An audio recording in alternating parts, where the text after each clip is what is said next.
off, and also a little portion of interest to be paid off.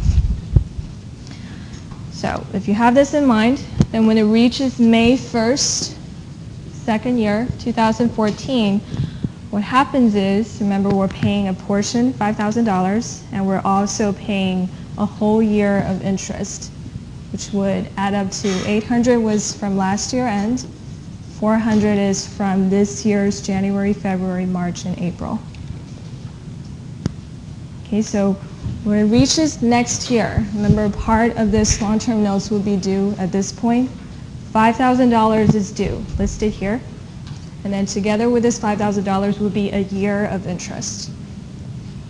The reason why we're breaking the interest into $400 and $800 is because this part is accumulated last year end. This part is from this year, beginning of this year. Consider this year's interest expense.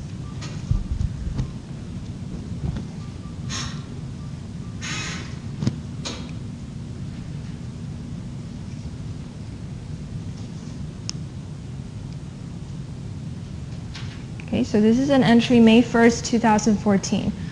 So 2014, this $15,000 here, we reduce an additional $5,000. After this entry, notes payable would have a balance, long-term notes $10,000, representing the third year and the fourth year. And this current portion still stays here. Okay. Special part of this long-term notes, if it's paid by installment, is that the current portion of long-term notes payable, we don't do this reclassification entry every single year. We only do it once in the beginning. Remember, when we sign off the note, we immediately classify this into current. This stays here to represent every single year's current portion. We reduce this when it gets to the fourth year, meaning the last year. Okay, which is why you see this journal entry a year later. We should have debit current portion of long-term notes, right? Because earlier we reclassify it. But keep in mind that this note has a lifetime longer than a year. So if we debit current portion, we need to do that reclassification entry again for this year. And then if we debit current portion, we have to reclassify it again. So instead of doing that, we just reclassify it once. This will just stay here to represent each and every year's current portion. So when we pay off the note, we would just debit the long-term notes payable. Okay, so meaning that the very last year, when it reaches this point, the entry would look like interest expense, interest payable, current portion of long-term notes. This happens the fourth year, the very last year of any problems, long-term notes payable. Very last year, you'll be debiting, reducing current portion, and then this part becomes zero. But this only happens the very last year of each and every problem.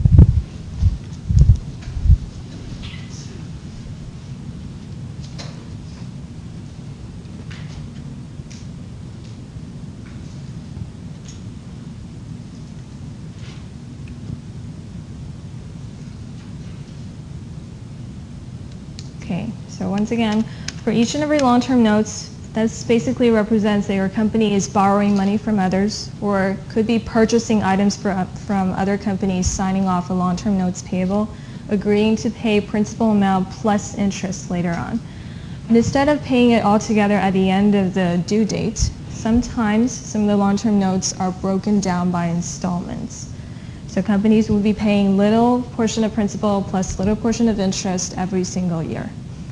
So the first, if a notes payable is this type, paid by installments, the first entry when we sign off the note, immediately we reclassify the part that will be due next year into current portion of long-term notes.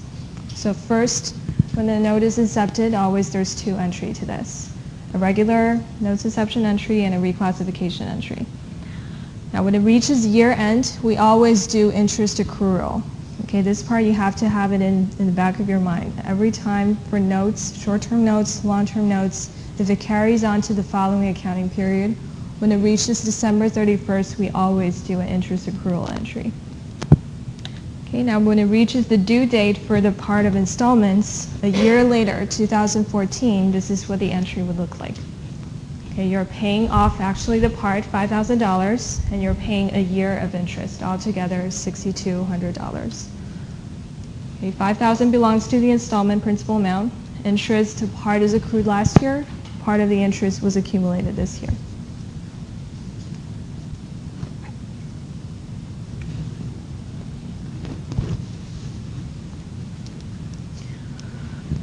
Now here's a question for you. First year end, when we accumulated interest, we used the entire principal amount. What would happen if it's this year's end, after paying a portion, when it reaches 2014 December 31st? How do we calculate interest for this?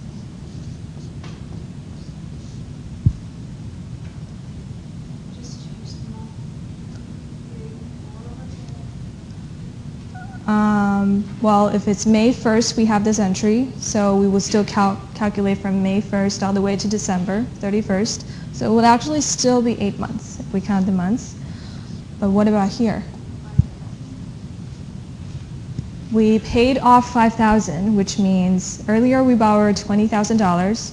A year later, you paid off $5,000. You no longer have that money now. You paid it off. So what's left? $15,000. Okay, so this year end, 2014, when we do this interest accrual entry, it would not be $800 anymore. It would be a dollar amount less than $800. $15,000 times still a yearly interest rate times 8/12, the lifetime. Okay? So this is the first year's accrual interest. This is the second year's. And the third year's interest, again, since we paid off additional $5,000, third year at year end we'll be using 10,000 times 6% times 8/12. Okay, because we paid off little by little principal amount as time goes by.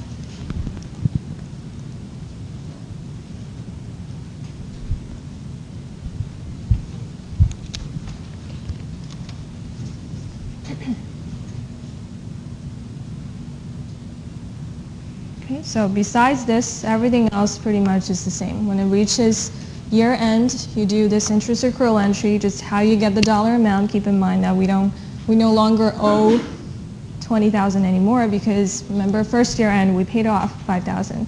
So we just owe $15,000. So you accumulate interest based on $15,000.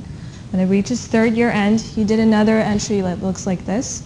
So you reduce another $5,000. So you have 10,000 times 6% times 8/12. Okay, following year again you have the remaining 5,000. Then the following year you have 0. Okay, so this will be the last. So whenever it reaches May 1st, 2015, you will still have this entry: interest expense, interest payable, long-term notes, cash.